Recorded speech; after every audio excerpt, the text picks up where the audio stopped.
Jadi di sini nanti kita akan mencoba ya, device monitoring dan manajemen. Tapi di sini nanti sifatnya hanya teori, ya. Nanti prakteknya minggu depan ya, teman 10, 11, teman 11 itu belum. Nanti prakteknya mungkin di pertemuan ke-13 ya, prakteknya pakai menggunakan paket Treshot ya. Jadi nanti di sini tujuannya adalah ini menjelaskan fiturnya, ya. Kemudian lockdown, perintah untuk auto secure, ya. Kemudian ada juga routing protokol autentifikasi, ini untuk mengkonfigurasi autentifikasi protokolnya. Kemudian secure management, reporting ini untuk membandingkan akses manajemen. Kemudian ada network security menggunakan syslog, nanti kayak ada rekamannya ya. Kalau di Windows mungkin bisa juga pakai Wireshark gitu ya. Syslog itu sebenarnya merekam semua kejadian percakapan yang ada di lalu lintas datanya ya, yang ada di jaringan kita. Jadi di syslognya akan muncul seperti itu rekam. Kemudian ada NTP konfigurasi, SNMP konfigurasi. Ya. Nah fiturnya di sini ya, untuk fitur keamanan dari iOS-nya ini dia menggunakan penyimpanannya ya, menggunakan NVRAM ya, memorinya, dan dia bisa diformat ya dengan menggunakan atau misalkan memori flash ataupun dengan menghapus konfigurasinya. Jadi file konfigurasinya ini di bootset ya, utama. Dan salinan konfigurasinya yang sedang berjalan itu bisa juga diaktifkan. Jadi ada apa namanya istilahnya running config ya, kalau di itu. Kemudian ada fitur pengaman juga ya. Jadi file terkecil yang berfungsi untuk mempertahankan ruang penyimpanan secara persisten. Ini adalah file-file konfigurasinya ya. Dan dia hanya bisa menyimpan lokal ya, dan digunakan untuk mengamankan. Dan fitur ini dapat juga dinonaktifkan menggunakan konsol. Jadi mau diaktifkan, mau dinonaktifkan juga. Kemudian untuk mengamankan juga, mengamankan iOS-nya, ya, image iOS-nya ini bisa menggunakan perintah ini, secure boot image. Jadi menggunakan secure boot image ini kita bisa mengaktifkan. Kemudian untuk menonaktifkan ini tinggal menambahkan perintah no. Ya. Jadi no secure boot image, atau di sini kalau ini perintah untuk melihat show secure boot set. Jadi untuk melihat isinya. Ya. Jadi kalau kita lihat di sini secure boot image akan muncul seperti ini. Ya. Kemudian secure boot config ya, di sini keluar. Kemudian kalau kita mau lihat isinya ya show secure boot set. Ya. Jadi nanti di sini muncul ya iOS image rilisnya berapa, kemudian file size-nya berapa, ya. Jadi akan tersimpan seperti ini. Dan dia akan tersimpan di flash dengan nama ini. Tipe config-nya. Jadi ini bisa di backup, bisa juga dihapus. Kemudian langkah-langkahnya untuk mengaktifkan. Jadi yang pertama adalah kita harus mereload ya, dari ROM-nya, ya, istilahnya merestart ya routernya. Kemudian dari mode ROM-nya ini nanti dengan menggunakan perintah dir. Ini untuk melihat ya, isi dari bootset-nya. Kemudian dari boot routernya dengan image-nya tadi, ya, dengan perintah boot, ya, diikuti dengan lokasi flash memorinya. Ya, boot, misalkan titik 2, nama filenya apa. Ya. Kemudian setelah itu masuk ke konfigurasinya, ya, perintahnya ini. Kemudian setelah itu keluar, baru kita jalankan copy, jadi di backup copy, running config atau apa. Contohnya ini. Yang pertama di reload ya, kemudian di refresh, isinya akan muncul direktorinya apa ya. Kemudian kita jalankan boot flash nama filenya. Jadi nama filenya apa? Nama filenya dipanggil di sini. Ya. Lengkap sampai bin, besar kecil pengaruh. Panggil di sini. Nah, setelah panggil di sini dia masuk ke image, baru kita aktifkan enable, baru kita konfigurasi terminal. Ya. Di sini kita copy ya, copy flash running config. Jadi nanti di copy dijalankan. Jadi ini kita membaca bootnya aja, kemudian di copy di running config. Ya. Kemudian setelah itu aktif, sudah, ya baru bisa dipakai filenya. Ya. Konfigurasinya ini bisa dipakai. Nah ini langkah-langkahnya seperti ini. Kemudian mengkonfigurasi backup ini. Jadi cara mengkonfigurasi backup di sini ya. Jadi misalkan di sini ada SCP ya, Secure Copy Protocol. Jadi di sini digunakan untuk menyalin file iOS-nya dan konfigurasinya dari jarak jauh. Jadi kadang itu kalau misalkan kita bekerja ya, itu terutama anak-anak magang, terutama anak SMK itu suruh masang router. Ya. Kamu nanti setting di sana ya, nanti buat usernya ini, loginnya ini, udah setting IP-nya sekian-sekian. Jadi login sama passwordnya adalah login password umum. Nah nanti setelah itu dari pusat dia dikontrol. Nah, dikontrol tinggal dikopikan boot yang sudah kita atur sehingga yang tadi di setting itu tidak kepakai. Nah, jadi seperti itu. Nah ini menggunakan jarak jauh remote. Jadi nanti hanya dari kantor aja. Oh sana laporan Pak sudah terpasang. Ya kayak pasang ini apa namanya internet di rumah ya. Itu masang internet di rumah itu kan ada yang bagian hanya yang narik kabel sama masang modemnya. Ya. Setelah itu konfigurasinya dia tinggal telepon. Ini nomor ini sudah aktif. Nanti dari sana tinggal kontrol. Oh sudah aktif sudah. Langsung aktifkan. Langsung internetnya langsung aktif. Ya. Seperti itu. Jadi tidak lagi konfigurasinya di lokal. Kalau yang modem dulu kan konfigurasinya di lokal ya. Konfigurasinya di lokal, masukkan username, masukkan passwordnya, dan harus aktivasi itu. Ya, nanti nunggu dulu Pak, 3 jam paling enggak nanti baru aktif. Nanti kalau belum aktif hubungi nomor ini, ya, biasanya gitu. Tapi kalau yang sekarang yang sudah pakai FO, yang pakai apa ya, istilahnya jipun ya, pakainya jipun, dia telepon sudah bisa masuk di situ, ya. WiFi apa FO, bahkan televisi juga bisa masuk di sini. Jadi paketnya sudah tidak hanya internet saja, jadi internet sama TV. Nah ini konfigurasinya ini. Yang pertama adalah mengkonfigurasi SSH, ya, jika belum dikonfigurasi. Kemudian setelah itu adalah autentifikasi lokalnya, mengkonfigurasi setidaknya satu pengguna database lokal dengan tingkat hak istimewa. Jadi harus ada satu user yang memiliki hak akses yang paling tinggi. Kemudian setelah itu adalah langkah ketiga adalah mengaktifkan triple A-nya, ya, triple A, new model di sini.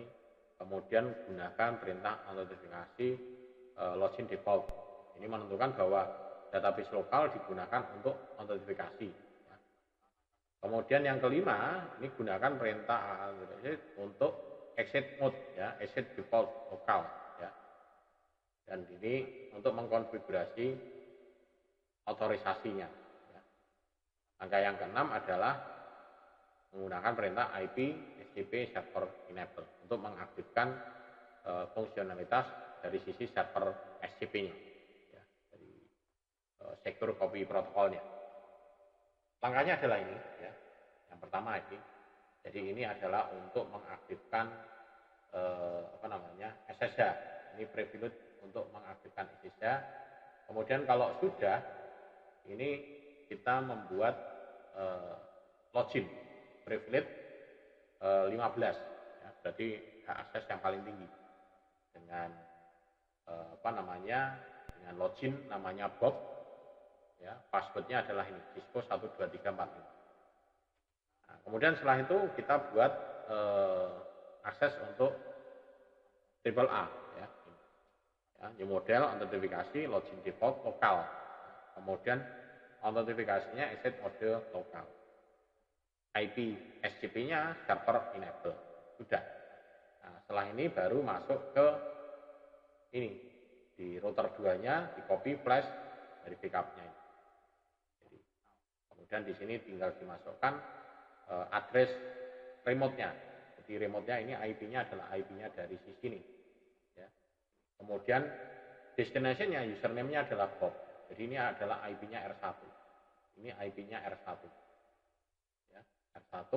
Kemudian username-nya adalah Bob. Bob tadi yang dibuat di sini. Ya, Bob. Kemudian setelah itu adalah kita membackup R2 backup config, ya, setting backup. Nanti akan diminta passwordnya apa? Cisco 12345. Sudah selesai.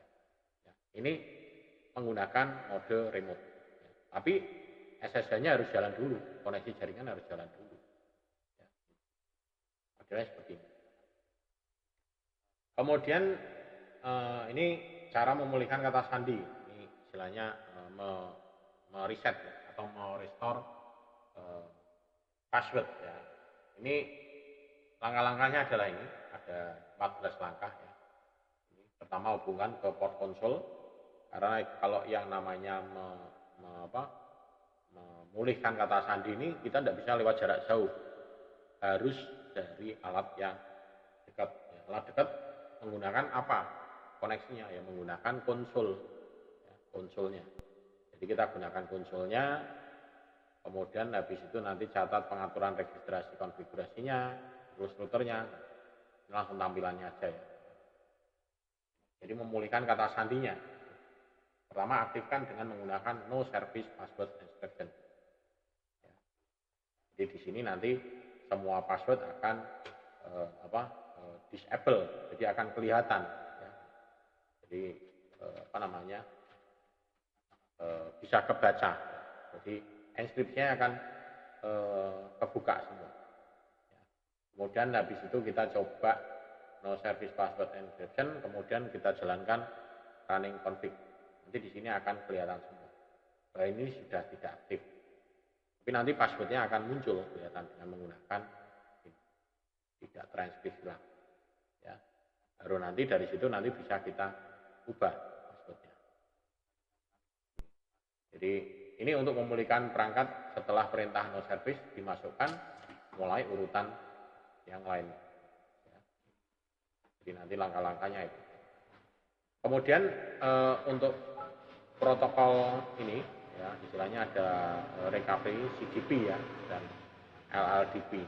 CDP ini Cisco Discovery Protocol. Ini contoh layanan diaktifkan secara default pada Cisco router. Sementara yang link layer Discovery Protocol ini adalah standar yang terbuka, open standard ya, yang dapat diaktifkan pada perangkat Cisco serta perangkat vendor lain yang mendukung LLDP. Jadi kalau yang protokol ini hanya murni untuk pada perangkat router Cisco. Sementara kalau yang LLDP ini bisa untuk perangkat atau vendor yang lain. Tapi yang mendukung support untuk yang LLDP. Ya. Jadi maksud dari CDP dan LLDP adalah untuk memudahkan administrator menemukan dan memecahkan masalah perangkat lain di jaringan. Tapi karena implikasi keamanannya, maka protokol ini harus digunakan dengan hati-hati. Jadi kalau tidak dipakai, ya protokol ini ditutup aja. Jadi perangkat ini ya seharusnya dinonaktifkan fiturnya ini. Jadi harus dinonaktifkan. Karena kalau kebuka, ya, untuk keamanannya kurang terjamin. Nah ini konfigurasinya ini, baik LLDP maupun CDP ya, sama. Misalnya di sini dari R1 LLDP run. Ya. Jadi N, kemudian kita lihat show CDP neighborhood detail. maka di sini nanti akan muncul device ID S1, ya, ada entry address-nya, IP-nya berapa, ya, platformnya apa, di sini interface-nya apa saja, kemudian versinya berapa. Ya. Kemudian kalau show LDP neighborhood, nah, neighborhood berarti yang ketetanggaannya. Kalau yang ini punyanya dia sendiri, punyanya R1. Kalau yang ini adalah tetanggaannya yang terhubung di R1. Ya. Jadi di sini ada lokal 3 byte port 1, ya, dan ada ini SSID-nya, kemudian port ID-nya, ada port description-nya, ya, kemudian sistem name-nya, ya. Jadi yang bertahan ini kalau muncul ada banyak, ya nanti di sini akan muncul banyak sekali, ya, ada banyak sekali.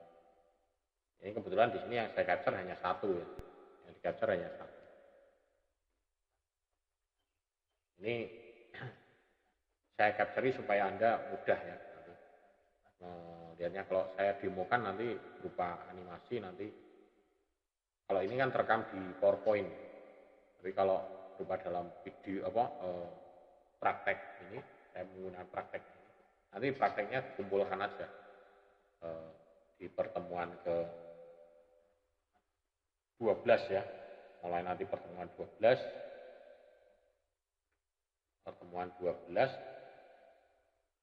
mulai pertemuan 13, sorry. Nanti 13, 12 sih ada sih demonya tok nanti. Nanti 13, 14, 15, 16, nanti isinya praktek. Ya, praktek. Ya. Kemudian ini fitur-fiturnya, ya. Ini fiturnya yang apa yang harus diaktifkan dan apa yang harus di nonaktifkan. Misalkan kayak ini CDP, ini enable. Nah, tapi kondisi tertentu ya sebaiknya di disable seperti yang LLDP. Kemudian konfigurasi autoloading ini disable, FTP server ya disable. Jadi ini diaktifkan bila perlu aja. TFTP juga disable. Ini NTP-nya ini di sini disable. Kemudian paket assembler ini disable juga, ini enable. Kemudian TCP dan UDP-nya ini enable. Jadi tidak semuanya diaktifkan. Ya memang sebaiknya gitu. Ya. Pabrik diaktifkan, wong enggak dipakai diaktifkan, ya. Terutama yang berhubungan dengan remote, ya, tool remote. Enggak dipakai, udah dinonaktifkan aja. Nanti kalau pas mau butuh baru diaktifkan, ya. Kecuali kalau kita menghandle perusahaan yang skalanya besar. Nah, tapi biasanya kalau gitu yang handle bukan kita sendiri, ada tim. Nah, kita di luar, ya, ada trouble. Tolong dong FTP-nya itu diaktifkan. Karena dari kantor mengaktifkan FTP-nya udah langsung dari luar bisa mengakses. Setelah itu sudah tutup lagi. Jangan dibiarkan dibuka terus. FTP itu jangan dibiarkan dibuka terus. Ya, dibuka pada saat diperlukan. Tapi kalau tidak diperlukan, tidak perlu diaktifkan. Ya. Misalkan kita kerja, ya, di kantor, ya, buat coding. Kemudian kita mau melanjutkan di rumah. Ya udah, buka dulu. Nanti sampai rumah, login pakai FTP. Setelah selesai, ditutup lagi. Tutupnya dari mana? Apakah dari kantor? Enggak, dari luar itu bisa. Langsung begitu tutup, nanti langsung FTP-nya putus. Ya. Jadi seperti itu. FTP, TFTP, kemudian apalagi sifatnya remote SSH. Ya. Nah ini diaktifkan bila perlu saja. Ini juga ada SNMP, ini enable. HTTPS ini juga tergantung kebutuhannya. DNS ini juga kebutuhannya. Kalau tidak menggunakan DNS ya mending dinonaktifkan. ICMP, apalagi ICMP ini ya diaktifkan bila perlu saja. ICMP kan ini untuk ping, ya. Ini potensial untuk serangan DDoS ICMP ini. Kemudian IP secure routing. Nah, ini ada ICMP mass reply. Ini dinonaktifkan. Jadi Kemudian ada juga ini ya, pengaturan keamanan yang direkomendasikan di sini juga ada. LLDP ini harus dinonaktifkan secara global atau per interface jika tidak diperlukan. Ini tidak perlu diaktifkan. Kemudian konfigurasi autoloading ini harus tetap dinonaktifkan ya saat tidak digunakan oleh router. Di sini ada keterangannya, harus tetap dinonaktifkan ya, saat tidak digunakan. FTP di sini. Ini harus dinonaktifkan bila tidak diperlukan. Karena ini memang sumber potensial serangan itu bisa masuk dari sini, FTP. TFTP juga sama, harus dinonaktifkan ketika tidak diperlukan. Kemudian NTP, ini harus tetap dinonaktifkan ketika tidak diperlukan, NTP. NTP kan kenapa kalau kita menggunakan NTP, pakai NTP dari apa? Dari yang online aja bisa ya. Jadi server kita tidak perlu pakai NTP. NTP server. Jadi kalau kita gunakan aja menggunakan NTP dari online internet. Nah, contohnya ini. Ya. Ini di sini NTP ini kan hanya untuk melakukan sinkronisasi waktu ya NTP-nya. NTP. Jadi kita di sini bisa. Jadi misalnya di sini server Asia ya udah IP-nya ini. Ya. Indonesia di sini IP-nya. IP pool Indonesia server 01. Ini cara mengetahuinya, cara memasukkan IP-nya ini. Tapi nanti di sini juga akan berubah-ubah sebetulnya. Ya. Jadi kalau di sini kita buka di sini apa ya ini ping. Ya. Nah, jadi kita masukkan IP ini. Ya. Nanti untuk menyesuaikan nanti jamnya adalah jam ini. Tapi kalau di komputer ya tidak menggunakan ini. Ini kalau misalkan kita menggunakan alat, itu saya pernah sih setting konfigurasi apa namanya, setting konfigurasi untuk jam di suatu alat. Ya. Jadi agak manual ya. Alatnya masih ada enggak? Software enggak ada. Ya. Jadi aplikasinya sih ada. Coba aplikasinya ada enggak?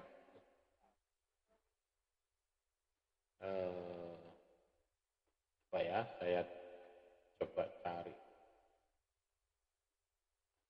Tapi kalau enggak ada ya sudah. Tapi kita ayo nyari-nyari ini ya. Nah, ya sudah. Enggak ada ya. Kita nyari-nyari. Jadi ini bisa dimasukkan lah di IP-nya. Jadi untuk setting. Ya. Kemudian ada juga ini paket assembler. Ini harus secara eksplisit dinonaktifkan juga. TCP UDP ini dinonaktifkan layanan ini secara eksplisit. Ya. Jadi kita harus bisa memilah. ICMP nonaktifkan jika tidak diperlukan. Karena ICMP hanya untuk menguji saja, menguji jaringan. Nah, jadi ada beberapa yang perlu di.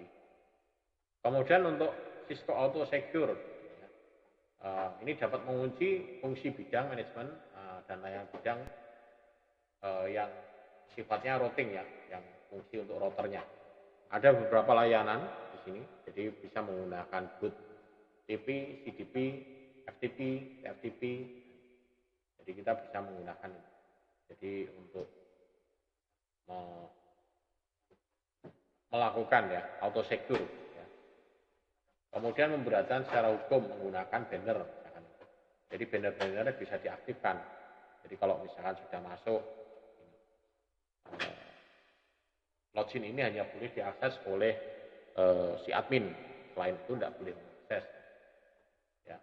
Kemudian kata sandi dan fungsi login yang aman. Kata sandi yang penting. Ya, kombinasinya.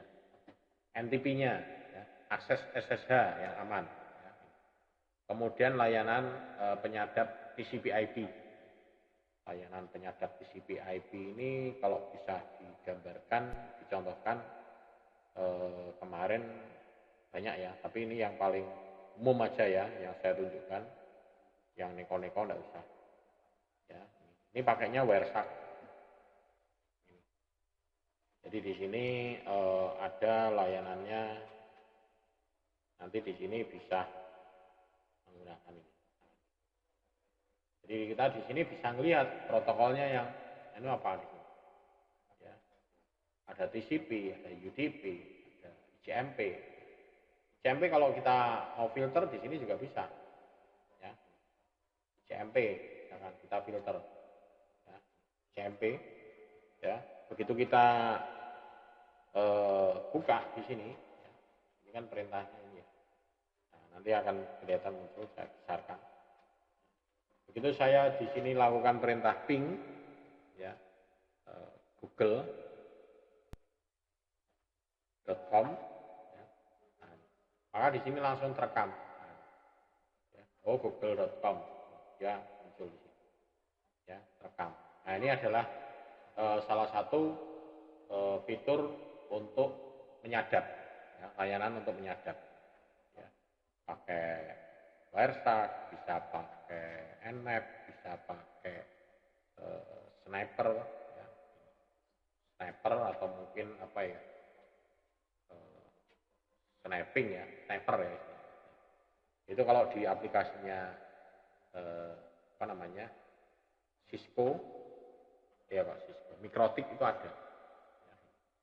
Ini kebetulan saya enggak fungsikan ya Mikrotiknya. Mungkin lain kali mungkin saya coba Mikrotiknya saya aktifkan sehingga nanti bisa saya tunjukkan menu-menunya di situ itu ada apa saja.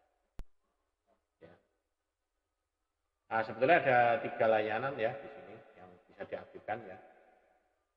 CF, ACL, dan Cisco ini firewall. Tapi yang paling sering adalah auto secure-nya menggunakan ACL, access control list. Baik di router, di ini yang paling sering digunakan, menggunakan ACL. Ya.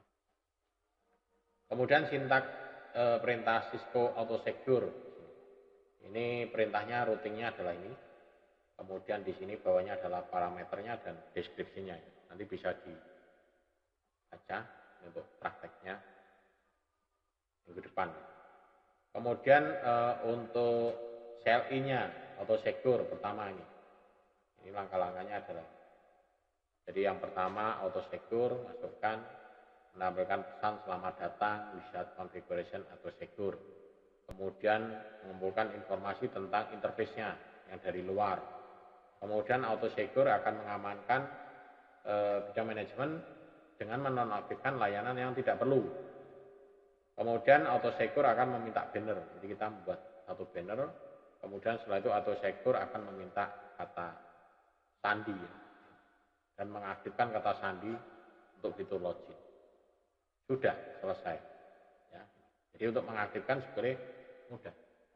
Tapi ini menggunakan mode wizard ya, menggunakan CLI. Ya, memang kalau menggunakan wizard mudah, tapi mudah ditebak juga. Kemudian protokol routing dinamis. Di sini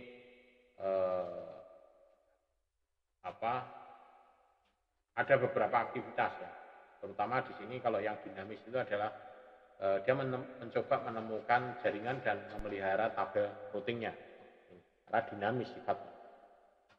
Keuntungannya adalah di sini ya, yang menggunakan protokol dinamis ini adalah kemampuannya ya untuk memilih jalur yang terbaik dan kemampuan untuk secara otomatis menemukan jalur terbaik ya. Jadi kalau ada perubahan, topologi dia akan secara otomatis dia akan menemukan routing. Kemudian protokol dinamis ini juga memungkinkan routing untuk secara otomatis dengan mempelajari jaringan dan routing lain. Jadi dia akan mempelajari, ya, namanya otomatis ya. Ya. Tapi ada kelemahannya di sini. Ya. Kelemahannya adalah resource-nya sangat berat. Ya. Istilahnya resource-nya itu butuh resource yang sangat tinggi. karena dia akan berusaha untuk mempelajari koneksi-koneksi yang ada. Ya, istilahnya ya sesekali dia akan scanning gitu ya, scanning lagi, ya, melakukan scanning. Ya. Ini contohnya gambar di sini menunjukkan router 1 dan R2 yang menggunakan routing secara umum ya untuk berbagai jaringan. Jadi routing dinamisnya dia bisa routing ke sini dan routing ke sini. Kemudian ada juga yang menggunakan ini serangan tapi dia memalsukan routing dinamis. Ini juga sama. Ya, jadi dia menggunakan memalsukan ya. Nah, ini bahayanya kalau kita menggunakan routing yang dinamis. Jadi ini benar routing benar atau routing salah ya gitu. Ya, gitu. Jadi misalkan alamat situs web ini situs ini benar atau tidak karena diroutingkan lari ke sana ya, gitu. Dan ini sistem routing ini ya yang dinamis ini dapat diserang dengan menggunakan routing jaringan yang teman sejawatnya atau dengan memalsukan informasi. Jadi saya membuka informasi, linknya ini informasi tentang misalkan pendaftaran secara gratis. Nah, jadi saya istilahnya kayak, nah itu routingnya bisa disalahgunakan. Dan informasi routing ini, yang spoofing ya, memasukkan ini, umumnya dapat digunakan untuk menyebabkan sistem saling memberi informasi yang salah. Jadi, dan menyebabkan terjadinya nanti serangan DDoS. Atau menyebabkan lalu lintas mengikuti jalur yang biasanya tidak diikuti. Yaitu karena ada kesalahan, ya bukan kesalahan, tapi memang disengaja diroutingkan dengan sumber dan tujuan yang salah.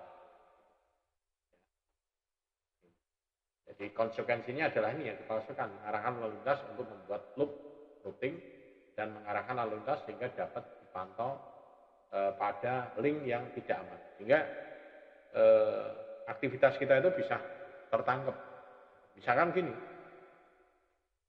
saya meroutingkan ya bahwa semua jaringan itu nanti akan masuk lewat jaringan saya di sini dulu, baru keluar. Ya. Maka nanti di sini akan ketangkap semua. Data-data yang mau akses ke sini saya tangkap semua. Tinggal saya mempelajari aja. Ya. Mempelajari datanya apa, jenisnya apa, apakah di sini ada login, password, atau apa, hal-hal yang lain. Ya.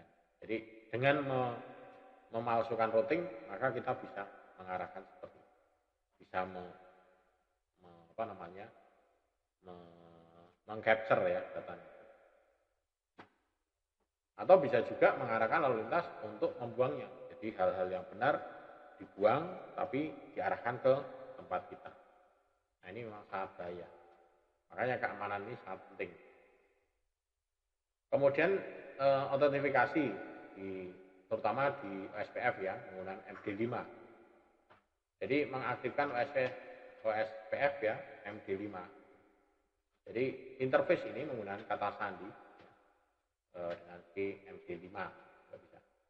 Dan perintah konfigurasi router area autentifikasi message digit. Tapi MD5 di sini ya, ini sekarang juga sudah tidak aman lagi. Ya. Jadi contohnya ini konfigurasi terminal interface ini. Nah nanti di sini kita menggunakan keamanannya adalah menggunakan MD5. Ya. Jadi inskripsinya nanti akan munculnya tidak Cisco 12345 nanti akan transkripsi. Ya kita masukkannya ini tapi secara sistem di situ beda. Jadi kalau ketangkep sama itu tadi aplikasi tool nanti pada saat kita masukkan Cisco 12345 di sana tertangkapnya bukan Cisco tapi inskripsi. Dan mereka harus mendekrip dulu. Tapi MD5 pun sekarang juga sudah dianggap rentan ya terhadap serangan ya. Dan dia di sini hanya boleh digunakan ketika autentifikasi yang lebih kuat tidak tersedia. Jadi kalau misalkan ada autentifikasi yang lebih kuat tidak tersedia, ya ini menjadikan alternatif kedua. Tapi kalau ada solusinya, ya ini tidak digunakan. Nah, makanya di sini kalau di Cisco di sini dia menggunakan rantai kunci ya, keychain. Jadi menetapkan perintah kata sandinya dengan key string, cryptographic algoritma dengan menggunakan SHA. Ya. Nah, untuk mengaktifkannya adalah ini ya. Ini langkah pertama, langkah yang kedua ini. Ya. Kemudian key change ini K1 ini exit. Nah, maka di sini sudah menggunakan key change SHA 256. Ya. Ini untuk R1. Kemudian yang R2 dimasukkan sama juga nanti. Key change SHA 256. Stringnya OSPF SHA 256. Di sini nanti key stringnya sama. Ya. Kemudian cryptographic algoritmanya KMCA. Jadi antara R1 dan R2 harus sama ya, dimasukkan. Ya.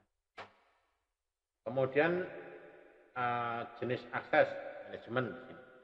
Ini ada inbound, ada yang outbound. Kalau yang inbound ini harus informasi melintasi jaringan produksi usaha. Jadi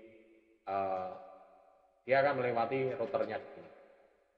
Kalau yang out of band ini harus informasi pada jaringan manajemen khusus di mana tidak ada lalu lintas produksi berada. Jadi di sini datanya aman di sini. Jadi lalu lintasnya hanya di sini. Tapi kalau di sini datanya akan menjadi lalu lintas di sini yang inbound ya. Harus informasi melintasi jaringan produksi perusahaan. Jadi internet atau keduanya menggunakan saluran data biasa.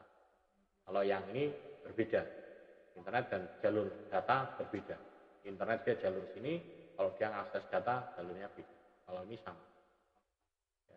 Ini juga perlu diperhatikan. Ya. Kemudian akses outbound dan inbound di sini ya. Ini secara umum, ya. Misalnya dikatakan OOB ini memberikan tingkat keamanan yang tinggi, tapi mengurangi risiko melewati protokol manajemen yang aman ya melalui jarak produksi itu tadi. Ya. Kalau yang inbound di sini, ini berlaku hanya untuk perangkat yang perlu dikelola atau dipantau. Di sini harus menggunakan IP secure, SSH atau SSL. Ya. Dan memutuskan apakah saluran manajemen perlu dibuka setiap saat. Jadi ini pedoman untuk yang OOB dan yang inbound. Kemudian syslog. Nah, syslog itu sebetulnya sama seperti tadi ya, wireshark ya. Jadi dia itu, cuman bedanya kalau syslog di sini tuh yang bisa kita tangkap di sini adalah routernya, switch, server aplikasi, firewall, dan jadi bisa memori. Ya. Ini yang kita tangkap adalah di sini bisa memori, ya, bisa hardware, bisa paket-paketnya. Jadi lebih lengkap ya. Jadi untuk syslog. Nah, jadi dia bisa menangkap logging buffer, konsol LAN, terminal, jadi syslognya. Dan dia juga bisa juga melihat ya penggunaannya, telnet, SSH.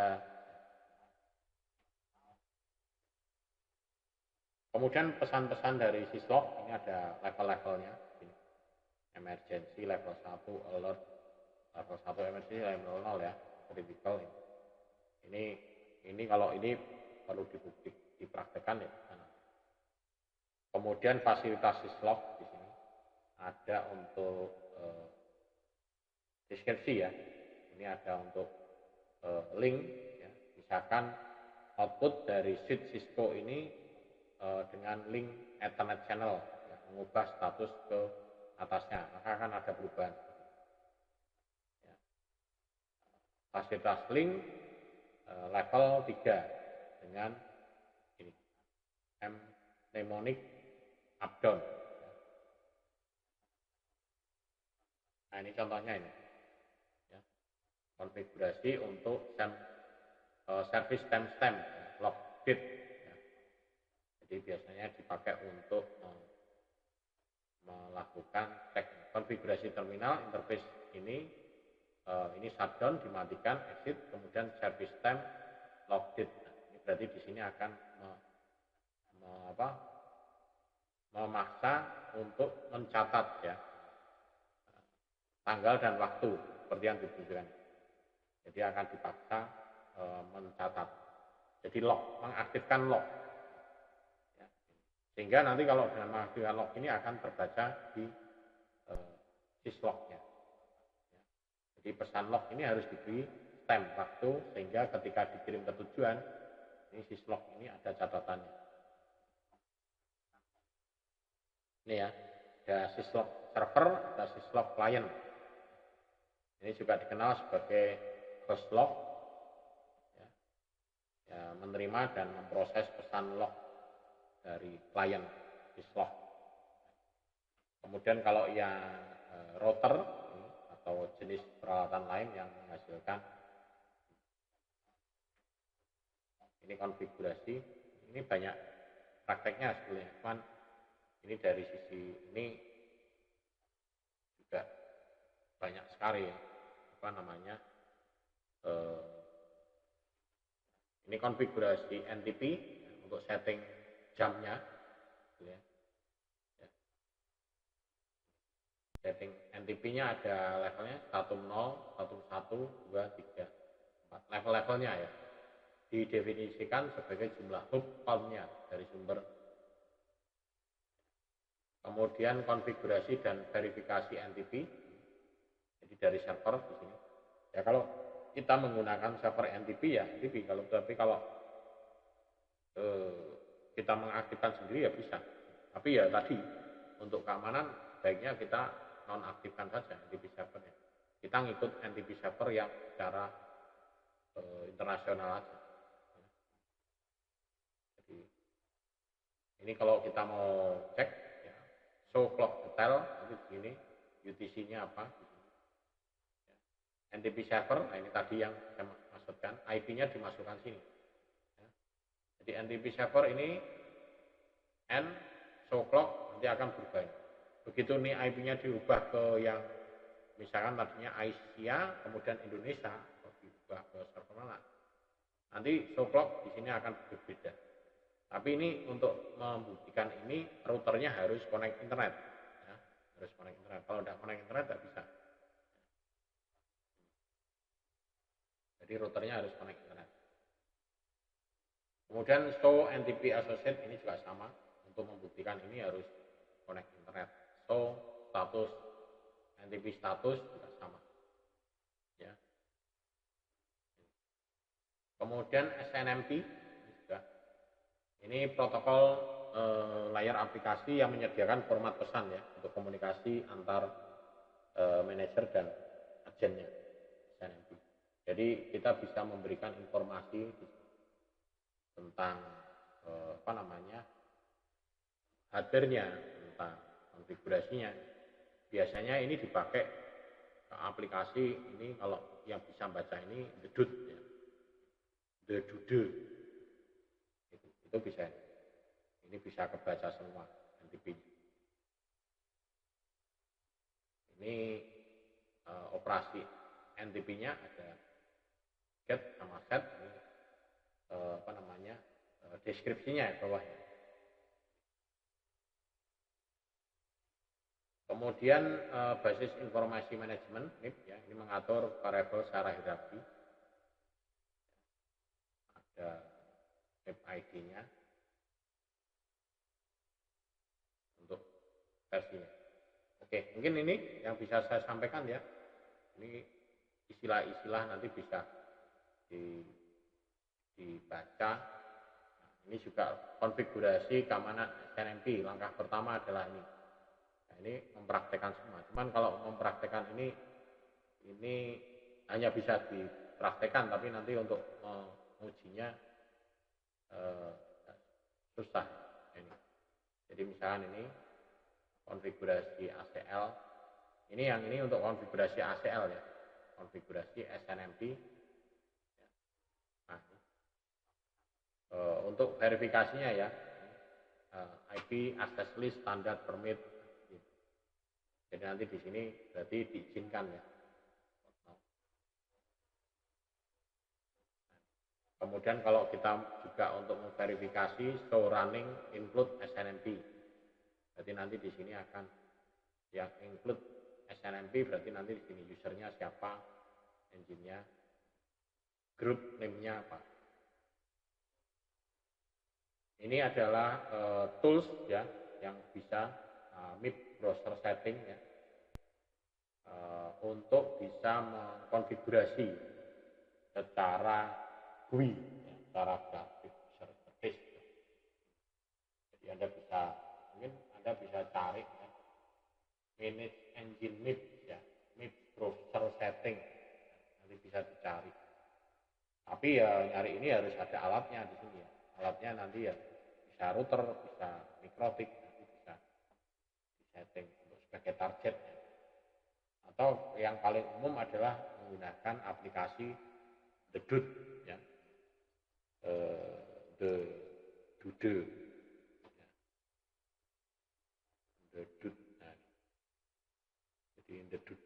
Kalau ini The Dude ini punyanya apa namanya, mikrotik ya, kalau yang saya lihat ini The Dude ini, kalau saya lihat gambarnya adalah The Dude ini, saya gambarnya ini. Jadi dia bisa melihat dulu, nah, tampilannya seperti ini The Dude. Saya tunjukkan ya. Nah, ini.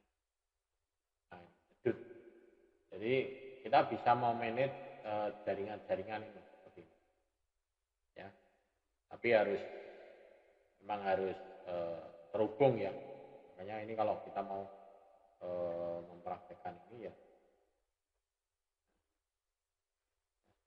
ini besarkan. Nah, ya persis seperti apa namanya, paket tracer, tapi ini lebih ke hardware-nya langsung. Jadi kita ngeklik ini bisa, ngeklik ini bisa masuk, ngeklik ini bisa masuk, ngeklik ini bisa masuk. Jadi ini menggambarkan topologi di perusahaan kita atau di tempat kerja kita. Oh ini nanti pasang, ini nyambungnya ke sini, loginya ini. Bahkan kita langsung kontrol ke sini, akses bisa. Klik akses kontrol. Jadi menggunakan debut. Kalau yang ini hampir sama sih, ini manajemen engine MIP browser.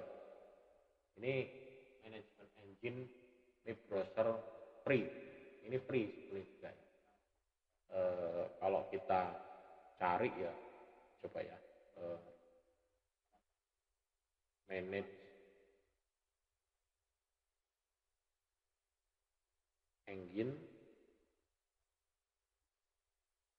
ya, MIP browser ya. Nah, ada juga ya, free tools free ya. SNMP monitoring, jadi bisa dicoba ya. Coba kalau saya download, nah,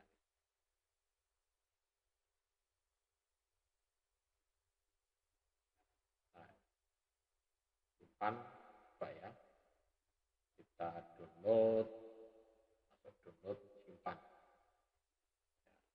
Nanti saya coba saya install. Jadi tampilannya seperti ini. Ya, tapi ya kita harus dapat targetnya mana ya, kita konfigurasi. Kalau tidak ada ya percuma. Makanya kalau di sini serba repot kalau online, karena hardware-nya tidak ada yang bisa kita remote. Nah ini yang tadi yang saya demokan adalah menggunakan Wersak. Ini untuk menangkap paket ya, menangkap paket SNMP juga bisa. Jadi nanti di sini kalau ada SNMP ya kita akan muncul paket-paketnya ini ke filter. Tadi yang kebetulan ya saya demokan adalah ICMP. Nah, nanti di sini akan muncul detail datanya SNMP-nya apa. Ya, menangkap. Jadi menangkap gitu. Ini lab konfigurasinya ya mungkin ini besok aja ya, konfigurasi complete following ya. Konfigurasi SNMP, Secure ACL, kemudian konfigurasi Sysnov ya. Oke, mungkin itu yang bisa saya sampaikan. Nanti untuk praktek-praktek yang lainnya nanti bisa saya praktekkan minggu depan ya.